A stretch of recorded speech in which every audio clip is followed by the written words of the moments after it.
So instead of a business plan, we relied on simple math to get started at Fresh Prep. We'd be just like a restaurant.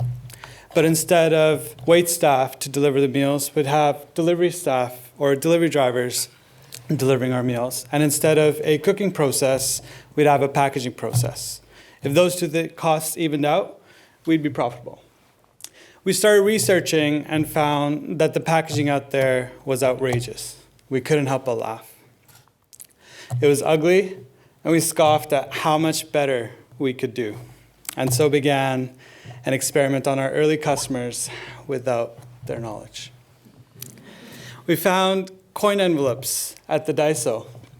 And since nobody uses coins anymore, these were going to be reborn as packaging for our spice mixes. But we found that they leaked out and that a touch of glue wasn't the secret ingredient we were hoping it could be. And then we tried wax paper bags. We were going to roll our vegetables and grains in them, but diced cucumbers would leak and carrots would dry up. And quinoa would pour out the corners because they weren't a perfect seal. We didn't know. Then for our wet ingredients, we thought, let's go saran. It's basically invisible, and so we can pretend there's no packaging at all. I'd cut up the tomatoes, put them back together, saran wrap them, and it looked just like a tomato. And it was genius until it leaked all over the wax quinoa bag. And these weren't I did it once stories. We ran with these ideas for months trying to hold on. We'd use butcher paper for our meat packaging, and that would leak as well. And getting a seal was like kryptonite to us.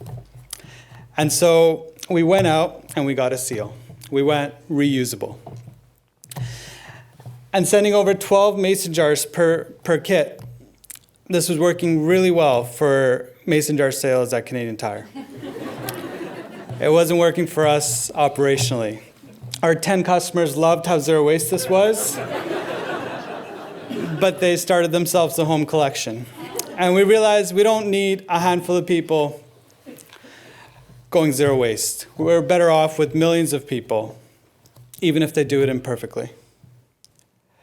And so we resorted to plastic packaging.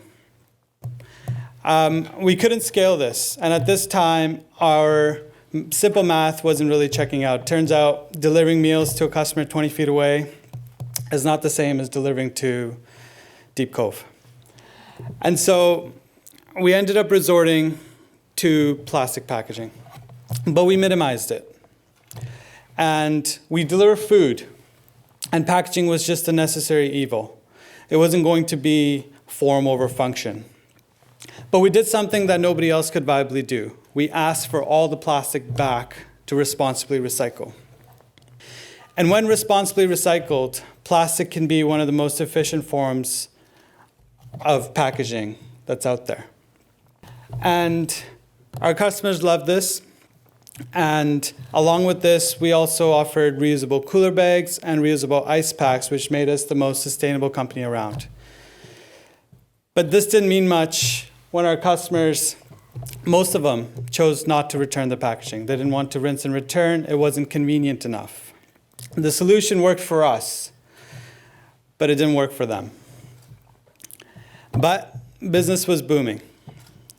People still loved how sustainable we were relative to the throwaway packaging from the big box meal kits.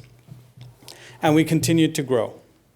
But this didn't sit right with us, and we were stubborn. So we restarted our journey trying to find the best packaging. And biodegradable plastics that our municipalities can't handle anyway wasn't the answer. We had to change by design. We wanted to be a company that was sustainable by design itself and not by being more expensive. And so we went back to the drawing board and started with a blank slate. This was incredibly difficult. Packaging was at the core of our business idea.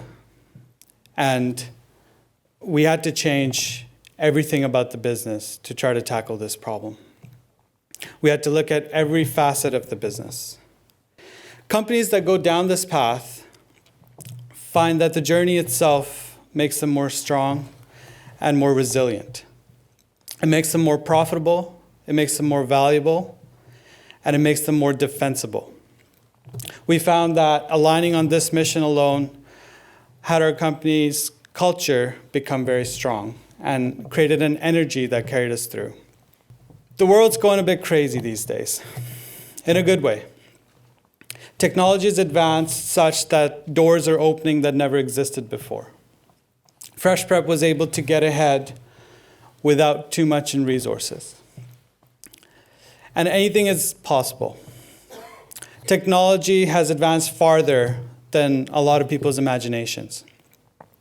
And the real magic is that it's really accessible. We saw this opportunity and hired ourselves an internal group of engineers to work on a new packaging solution. 10 years ago, for a company our size, they wouldn't be able to fathom this. But last year, this was possible. And after a year of working hard, we were able to develop a reusable packaging solution that is ready today. It checked out on the simple math. Not only does it allow profitability today, the technology and design associated with it allows us to become even more profitable. And when being more sustainable helps you be more profitable, the pursuit of sustainability gets the attention that it needs. Thank you.